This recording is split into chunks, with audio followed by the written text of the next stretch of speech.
as Al already mentioned, we are going to be talking for this episode about Spider-Man Blue, which is, as we've been throwing his name around already, it's Jeff Loeb and Tim Sale. It's one of their collaborations. This is not going to be spoiler free. So if you're tuned in and the idea of this comic book sound or graphic novel sounds interesting to you, we always have a table of contents. Feel free to skip ahead. We won't be offended. We won't know, in fact. I do recommend checking it out, though. And then once you've read it, please come back, because what we're going to do on this segment is really an analysis of it. I think it's I had a lot of maybe some slight issues and questions about it when I first read it, but then the more I thought about it and the more I really kind of went into the material and looked at the themes and stuff, it all started to make a lot more sense to me. So I thought, analysis wise. So I guess I'll start with that. I thought this was it was a fun read, and I thought that it would it's one though that it wasn't quite as easy as, like, say, Superman for All Seasons. That it was just sort of there was a lot of depth to that as well, but when you read that the first time, it just washes over you with wonderful inspiration and Superman everything, and this one had some of that too, but I had some questions afterwards, so it was one that requires a bit more thought, I think. But did you guys get that impression as well, or do you have a different experience? Yeah, it's a very introspective work. Mm-hmm. Good, yeah, that's a good way of putting it. It's actually very much a kind of a story I actually gravitate towards. Cool. So I actually enjoyed it on that level. So it is by Loeb and Sale, and I actually didn't know about this one for a while, because the big collaborations that they've done are, of course, as I've already mentioned, Superman for All Seasons. They've done multiple Batman titles. Of course, Long Halloween is probably the most famous, or critically acclaimed of those. They've done Catwoman, 9 Lives, and they've just finally started continuing their work on a Captain America series called Captain America White. They had released issue 0 a long time ago, and then never released anything else, but they finally just released, I think last month, issue 1 that includes 0 in there, kind of pocketed in there. So I bought it. I haven't read it yet because I'm waiting. I hate reading just an issue at a time, especially when they're going to take 6 months to put out the next installment. So I know, I hate that. I know. So I'm just waiting for it to have the collection, then I will read it. So yeah, I found out about this one. Actually, I was doing some image searches for Iconic Spider-Man, our Iconic Spider-Man Facebook page, and Tim Sale's Spider-Man popped up, and I was like, oh my gosh! And I know that sounds ridiculous to people who are in the know and really follow Marvel, but as I mentioned, I'm new to that playing field, and I love Tim Sale's artwork. But so that drew me to it immediately, knowing Loeb and Sale's collaborations. Loeb is somebody who really understands iconic storytelling and the iconic universes and stories of these heroes. Even though some people might criticize some of his works here and there, whatever, the general consensus is that Loeb has done some amazing work. So thought it was going to be worthy of picking up. And as I said, I love Tim Sale's art. I think his art in this work as well is he's always got a very distinct look. You can always tell by looking at a piece of artwork, is this Tim Sale or not? But I think at the same time, he does vary it up a bit. For example, he did the artwork, of course, for Superman for All Seasons, but then also for Superman Kryptonite, which was it started as Superman Confidential by Darwin Cook. And if you look at his Superman and his Lois Lane from both of those titles, they both look like Tim Sale artwork, but they're very different. He stylized the character specific to that plot and everything. So I think he's a thoughtful artist, and really, he's not just somebody just doing the same thing he does for everything, because a lot of comic book artists are like that. So it is a story. I love what you said, Al, about it being a very introspective tale. And in the general kind of box narrative around it is an older Spider-Man. And he's married to Mary Jane at this point, and he's recording with a tape recorder a sort of, not really a love letter, but just a message back to Gwen. Obviously, she's already passed away at this point, and it follows the most iconic Spider-Man storyline or mythos there. So the idea that he feels somewhat responsible for her death, he couldn't save her, and all of that, and even starts out on the bridge where she fell, and that's where he starts swinging through, and we get the narrative boxes of his voice. So he's talking to her just in a way of sort of journaling almost, and I thought that was just a unique take on that. I mean, you were mentioning, Al, that it's something you gravitate towards. I think it's a very human thing to do, and a wonderful thing to do a story by, because we do therapists tell you to journal about things that have happened in your past like that, or even if you're not told by a professional that you need to do it, it's just something we're always processing and thinking about things that have happened, and I thought this was a neat story take, neat way to fit that in. Yeah, and I like any story, like I said, that's first person, because that immediately invests you in the story. Mm-hmm. If he's going like, I miss you, it's supposed to be your experience as well. So it's kind of his way of bringing you onto his emotional playing field. Yeah. And like you said, nice touch begins at the top of the bridge, where he's placing the rose. Like I said, I mentioned before, I'm a bit of a romantic. That's, nice touch there. So that kind of got me invested in the story right away. So yeah, and as I was going through too, I mean, you're invested by that as well. We do have that introspection. He's right there at a touching place, so we got a touchstone to something that the readers are going to care about. As soon as I opened it too, though, Tim Sale's art and that his style of panel layouts. Any Tim Sale piece, there's going to be a lot of single page, like splash pages, or even double page spreads. And then when he is doing multiple paneled pages, he's just addicted to the 3-panel layout, which is it allows for such a sweeping, epic nature of the storytelling, I think, because the photos are large, and I'm sure this has to do with his collaboration with Loeb, but they were able to fit so much of the story into those so few panels, and it doesn't bog you down with a lot of extra text and a lot of extra, fitting in everybody's comments over here and fitting in extra little bit of, dialogue boxes or internal monologue boxes or whatever. So I love that style. I think that's really streamlined and really moves the story along, engages the reader very quickly as well. So I like that. It is the story, as he says into the tape recorder's beginning, that this is the story of how Gwen and I fell in love. That's what he calls it. And I think that was one of the things that bothered me going throughout it, was that, especially by the end, I realized it didn't feel like the story of how he and Gwen fell in love. It felt like the story of how he and Gwen finally connected, or how he finally made room for Gwen in his life. So I mean, when he said how they fell in love, I was expecting, we would see them on some dates, we would see some romance, we would see, but we really don't see a lot of Gwen in the story, to be honest. We see her, coming in and kind of wanting to be with him, but the story seemed more like Peter straightening his life out or fixing his priorities to where he wanted to be with her. Does that sound fair?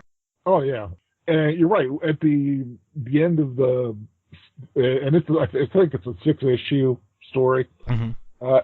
At the end, it's really the beginning of his relationship with Gwen. Mm-hmm. The whole other time it was getting to know Gwen a little bit as a friend, and then the whole little tennis match between Gwen and Mary Jane. That was enormous fun for him. Yeah, that's always good. Yeah, gotta like it when the girls fight over you. But yeah. And I think, given the themes that it developed and giving those start and end points, I think what I got from it is really more of a story of choices and consequences, kind of fate and free will. And in the context of a Spider-Man story, with the responsibility, you're having fun with all these powers, but live responsibly. I thought the message was really live responsibly, but don't forget to live. Because this isn't a story where we see him goofing off or not taking things seriously and then learning to have to take things seriously. I felt this was kind of a reverse. This was a story where he's dedicated at this point when we first meet him. Well, when the memory starts, he's already dedicated. He's doing everything he can to be very responsible. And I think it's about him realizing there needs to be a balance on the other side as well. Take time for your life, take time for develop those relationships and stuff. So I thought that was really cool to bring some stuff out of. And it was even a neat connection to the name. Spider-Man Blue, just a color, was kind of like, what's that about? And then, of course, you open it, the first page, it's nighttime, so everything's got a blue hue over it. And of course, he says he's feeling blue. So all of that fits in. But there's still just, if that alone was the reason for the title, I would have thought it was a little forced. Yeah, well, of course he's blue. Couldn't you think of something better? But I actually thinking about it, and Spider-Man's costume is red and blue, and we talked about his his elements of his characters, that responsibility, but also just the fun of being that young and having that much power, and that's part of the allure for the reader. So I thought in a way you could maybe look at the colors as symbolizing that. I mean, the red, we think of more primal emotions and stuff. So that is the fun. That is the go out there and just appease yourself and have a blast with it. And then the blue is, you could look at that as a cooler tone, a more calm, reflective, responsible tone. So I thought this was a real, introspection, moment of introspection. And this is Spider-Man Blue and not necessarily Spider-Man Red. Am I sounding way too into it there? No. Okay. No, you sound fine. Yeah, and also if I remember correctly, there was that blue chromatic tones that did run throughout the entire story. Yeah, yeah, yeah. So blue. So colors obviously used very purposefully throughout the tale. Another thing I saw was a continuing theme of twos in this story. You know, we got the which I think is probably speaking to the double-sided issues. I mean, we talked about the fun and the responsibility, but then there's the choices that people have to make, sort of either or. I mean, Peter is choosing between Gwen and Mary Jane. We have Peter and Harry. There's a two-sided thing there. They come together as sort of from two different worlds, but they're going to be roommates, and there's even some confusion about their identities given the cologne at the end with Craven. So there's an issue of two there. There are two vultures. There's a new guy trying to take away the vulture persona.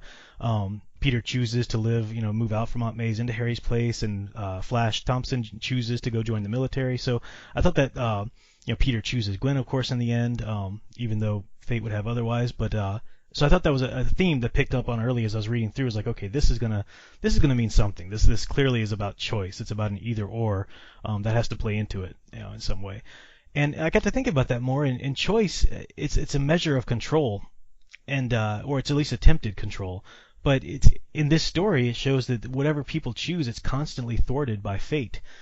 Fate, it is good to choose, be decisive, and live your life, take hold of it. But fate will quite often mean or serve you the other choice that you didn't have, or something like that. And it doesn't necessarily negate, what you decided or that part of your life. But we know that Harry and Peter's relationship that they have here, it's not going to end well, because this is in the iconic story continuity of Spider-Man.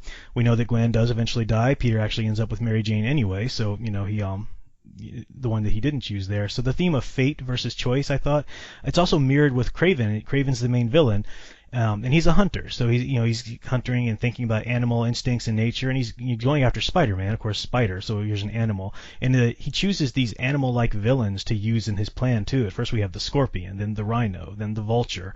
So we have that. That also brings in the idea of nature, and what is and then Craven trying to impose this sort of hunter-like tactics on human control over nature. So that fate versus choice, I just thought was really bouncing through the story, and he's attempting to hold sway over it but then he fails to choose correctly when he's at the end, and he thinks that he's found out who Spider-Man is, but he actually chooses Harry instead of Peter because of the cologne mix-up. So which was brilliant, I think, too. Something silly like that totally made sense because Craven would be hunting by scent, So I thought that was a great choice. Wow, that's that one went above my head, buddy. Thanks for being honest. It's okay. This is my thing, the whole English literature, delving into the specifics, and plus studying how writing is done, as a writer myself. And I know that the writers you've got your story, you've got your plot, but then that's not enough if you're really going to make it meaningful. There is such a thing as developing themes, and there is such a thing as especially when you're collaborating with an artist to work on some certain things. So yeah, I mean, you can always get something wrong, or you can always maybe pick up something that that's maybe there, but the author didn't even mean to put there, but it still doesn't negate its importance because the reader picked it up. So reader response versus authorial intent. Yeah, it doesn't mean it's wrong. It just means that somebody picked on something that meant something more to them. I'll give my closing synopsis or feeling on the tale. So the ending, at first it was a little unsatisfying to me because in the end, throughout the whole tale, we are hearing the voiceover, the narration of Peter talking into this voice recorder, and what we're seeing is actually him from that memory of the time. So we're actually seeing him back then, and then hearing his voiceover from the present that we're in with him. And at the end, we do actually jump to the present visually as well. And we see him, I think he's up in the attic, and he's got the old tape recorder. And then Mary Jane actually ends up, he's married to her at this point, so she's his wife. And she comes in, and she's been standing there listening to him for a time. He asks, how long have you been there? And she doesn't express any kind of concern about this. And I thought, my first instinct is, I can't imagine a wife catching her husband leaving this sort of very sentimental voicemail to an ex-girlfriend who's passed away, even so, and not feel some sort of concern, so that was it. It immediately just did, and was like, what? She's like, well, tell Gwen I miss her too, and walks away. I had to think about that a little bit. I did make my peace with that, knowing that Mary Jane had a relationship with Gwen as well, and then knowing too that the characters where they're at in the present time in the frame of the tale, they've actually matured a lot and developed a lot too. So I don't think this is a story for people first encountering Spider-Man, or at least first encountering his comic books. I think you do need to know something about the general mythos of Spider-Man before you can really sink your teeth into this, because then you have a matured Peter Parker realizing that he's going to honor the choices he made. And when he chose Gwen, it was for a time. She passed away, and then he chose Mary Jane, and he's there for Mary Jane. But he's not going to just deny something happened in his life or deny something that made him who he was. And I think even Mary Jane is kind of implicit in that too. So I totally understand if some people are still kind of where I was, like that's not fully developed. That's give us a little bit more about that. But it came to not to bother me as much. What did you think? I think that if he never felt like he got the closure that he needed, that it would be okay, and that possibly, depending on the kind of woman Mary Jane is, if she's confident, if she's secure, if she knows that he loves her, dearly, and that this was just something that he hadn't finished yet, that hadn't closed the chapter of, that she could understand that. There could be some understanding depending on, who she is as a person and who she knows him to be as a person. And, death is a weird thing and grief is a weird thing, and it doesn't pan out the same way for every person. So for her to be understanding of it, sometimes even, I know in real life you have to kind of put that facade of being understanding about it, even if it kind of hurts you internally, because it's what's in the best interest for the other person. Yeah. And so, even if she said, tell Gwen I said hi, we don't know if that's really what she felt in her heart, if she Yeah. felt anything about that, but that she being strong for, for Peter's sake, for what he was trying to do and accomplish, we don't know. Yeah, no, that makes sense. Yeah, one thing I thought too, it was good to see her as something different than what she's been portrayed as in the memory, because throughout the bulk of the story, she's very much the face it, Tiger, you just hit the jackpot kind of Mary Jane, just totally cocky and Party girl. yeah. So it was nice to see a little maturity, in her there at the end as well. So, but wrapping up with the Tim Sale thing, let me just briefly say maybe specifically what I liked about it. For me, Tim Sale, it's very stylized in the meaning that he's not a realist in his art portrayals.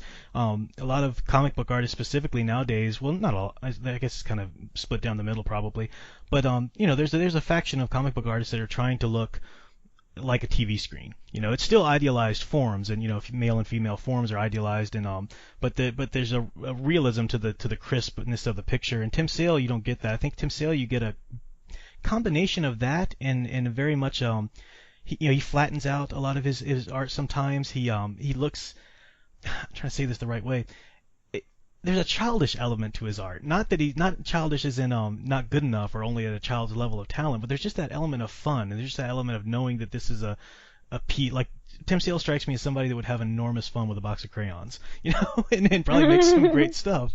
So I like that, and I like for Spider-Man specifically, a lot of artists miss the mark on Spider-Man. Even, maybe this is blasphemy to say in some places, but Alex Ross, wonderful artist. We're all just blown away by him. And he's done some wonderful Spider-Man pieces that I really love. But in general, I don't think I'd like to see a full book of Spider-Man from Alex Ross, just because his natural figures that he draws are very solid. They're very, he's got that godlike, statuesque quality to his figures, and Spider-Man is supposed to be that trickster. He's so bendable, he's so flexible, he's so, all through the air like that. And at first I was thinking, how is Tim Sale going to pull that aspect of Spider-Man off with his style? And he does it in a really neat way, I think. He bends the proportions of Spider-Man, and only Tim Sale could get away with that with his art style. But you'll see him swinging through the air, and like there's this weird extra joint, in his shin bone or something almost, and it looks weird, but it looks fine, in keeping with Tim Sale's style, and it adds that sort of flexible, nature to the Spider-Man's form. So I like that a lot too. I like the way he tweaked his own style just to meet the character. So that's me on that.